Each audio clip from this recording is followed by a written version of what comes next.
કામ મોટી કીધી છે, બાપ ને શું કામ નહીં? બાપ છે ને પાયાનો પથ્થર છે. આખો બિલ્ડિંગ ઉભો હોય સાહેબ, પાયાનો પથ્થર કોઈને દેખાય નહીં, બિલ્ડિંગ દેખાય.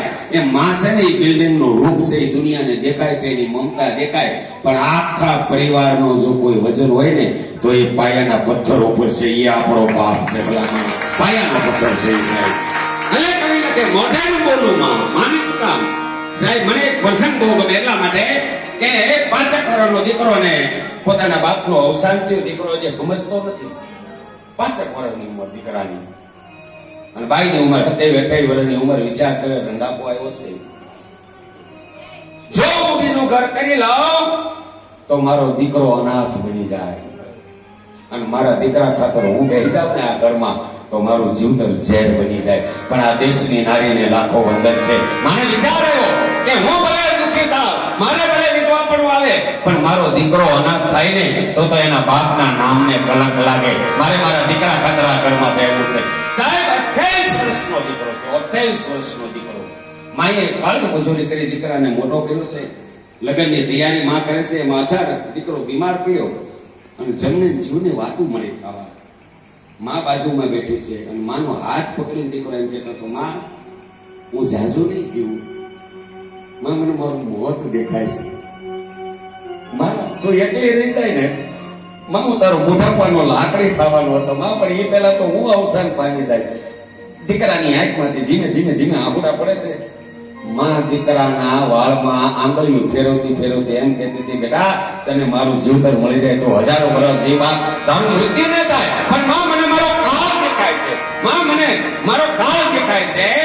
અને માએ એટલું કીધું, બેટા તું તો મારા બુઢાપાની લાકડી છો, આવું કેમ બનશો બાપ? અરે બેટા તું મારો આશરો છો, મારે તારા આશરે જીવવાનું છે બુઢાપો આવે તે. પણ માં હું જીવીશ નહીં, મને મારું મોત દેખાય છે. એક જ શબ્દ હતો, મને મારું મોત દેખાય છે.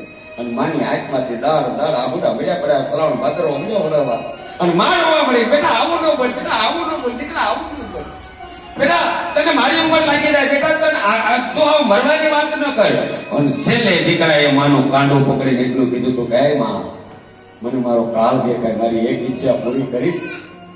અને પેલી માએ માથા ઉપર હાથ મૂકીને એટલું કીધું તો મારા પેટ એક નહીં તારી હજારો આશા પૂરી કરી દો બાપ. હજારો બોલ્યા, બેટા શું આશા છે? કે માં હું મરી જાઉં ને તો મારા મુઠ્ઠી હાડકા લઈને તું ગંગામાં પધરાવી દેજે, આ જીવને મુક્તિ મળી જાય. મારા મુઠ્ઠી હાડકા ગંગામાં પધરાવી આવશે. સાહેબ ટૂંકામાં વાત કરું, દીકરાનું મૃત્યુ થયા, માં નોંધાણી થઈ ગઈ. દીકરાના મુઠ્ઠી હાડકા લઈ માટલીની માલપામાં નાખી કપડું બાંધી પોતાના વાડાની માલપા નાનો એવો ખાડો કરીને માં છે એ પોતાના દીકરાના એ ફૂલ છે એ માટલીમાં નાખીને જમીનમાં દાટી દીધા. 1 મહિનો 2 મહિના 4 મહિના 6 મહિના વર્ષથી 2 વર્ષ 5 વર્ષ વીતી ગયા. માન બુઢાપો આવી ગયો. માને એમ કે મારા દીકરાની ઈચ્છા પૂરી નથી કરી શકવાની. પણ માં કાયમ સાંજે 5 વાગે વાડામાં જાય ઘનશ્યામભાઈ, અને વાડામાં જાય અને ઓલી માટલી કાઢી કપડું છોડી આમ નજર કરી કપડું બાંધી દે, પછી માટલી દાટી દે. કાયમ નૃત્ય કરવા સાંજે 5 વાગે માં જાય. એમાં પાછળ મેળી વાળું મકાન એ કાયમ જોવે. માં કાયમ માટલી જોવા માટે આવે છે. કદાચ માં એની સંપત્તિ હંગરી છે. અને એક દિવસ માં માટલી ખોલીને જોવે ને માણસ પાસે આવી ગયો, માં તું શું કાયમ જોવા માટે આવીશું? માં કાયમ 5 વાગે સંધ્યા ટાણે તું આવીશું, શું જોવા માટે આવીશું? હું તેથી માની આંખમાંથી દળદળ આહુડા પડી ગયા હતા. માં બોલે કે બેટા મારો દીકરાના છેલ્લા શ્વાસો હતા ને તેથી મારો દીકરો મને કહેતો મારા મોટી હાડકા છે ને એ ગંગામાં પધરાવી દેજે, પણ હવે મને બુઢાપો આવી ગયો, હું ગંગા કિનારા લગી ના જઈ શકું. એટલે કાયમ માટલીનું મોઢું છોડી અંદર આંખના 5 આહુડા પાડી અને હું મારા દીકરાને એમ કહું છું, બેટા હું ગંગા ઘાટ નહીં જઈ શકું, પણ મારા આહુડા છે ને એને ગંગા માની તારા જીવને સદગતિ આપી દેજે. મારા આહુડાને ગંગા માની અને તારા જીવને સદગતિ આપી દેજે.